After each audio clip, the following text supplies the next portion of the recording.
Fried chicken ratings, exotic edition. Deep fried crispy bimpo.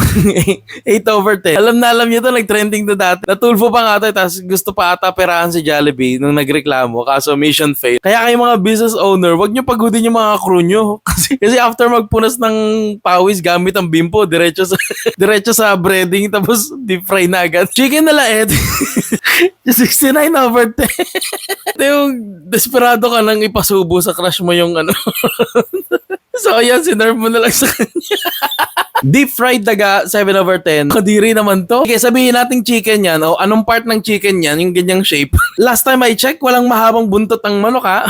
Medium rare fried chicken, 6/10. Ito yung manok na tumitilaok pa. Actually, sa isang sikat na fast food to eh. Ayoko lang sabihin. Pero palagi siya may ganitong issue na hilaw na luto sa manok. Ayan, ang daming pictures nagkalat online. Yung iba may mga dugo-dugo pa, pinkish pa yung loob. Deep fried helmet, 8/10. Ito, galing na naman to dun sa sikat na fast food. Ito, sabotahe na talaga to, walang duda. Masarap to sa ihawan eh. Bakit sa deep fry parang hindi siya, hindi siya nakakagana? Tapos sa fast food pa makikita yan. My God! Sa mga nangungulit dyan na gusto magpa-shoutout, comment nyo lang yung name nyo at taga saan kayo, tapos shoutout natin sa mga next ratings natin. Okay, let's go! Chicken with eggs, -2/10. Ayun o, di ba? May fried chicken ka na, tapos pwede ka pa magpa-add-ons ng, ng maggots. Kasi ikaw mag-decide kung gusto mo live or cook.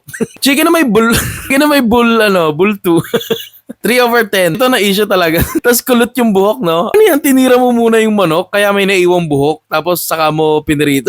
Chicken na may balahibo, 1/10. Lang niya yung paisa-isang ang balahibo or buhok, kadiri na kainin eh. Ito pa kayang ganito kadami yung balahibo, hindi natanggal. Tignan mo, ang dami oh. Fully grown na yan eh. Nagbibinatang manok, 5/10. Hindi ko alam kung sa Pilipinas to ha. Ayoko lang bagitin yung brand eh. Nakita ko lang sa TikTok. Ba't may kulay itim?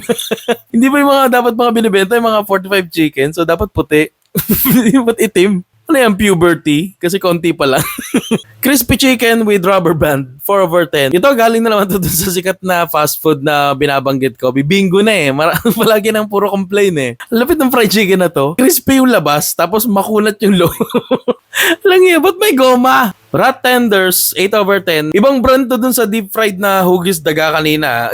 Ito galing na naman to dun sa sikat na fast food. Grabe, kota na. Puro na lang complain. Reklamo ni customer, makunat daw. Tapos ayun nga, may hugis buntot siya. Pero nagpaliwanag naman si fast food dito and pinatest talaga nito sa third party lab and napatunayan na chicken daw talaga yan. So pinag-apologize ngayon yung nag-post. Kaya hanggang dito na lamang ang ating listahan. So bakit yung tiyan ko? Ayoko na magmanok. May alam pa kaya ng mga kahindik-hindik ng fried chicken? Comment down below and then gawa natin ang part 2. So gaya na sabi ko kanina, yung mga nagpapa-shoutout dyan, comment ang yung name and kung taga saan ka. So ayun lang. Peace out.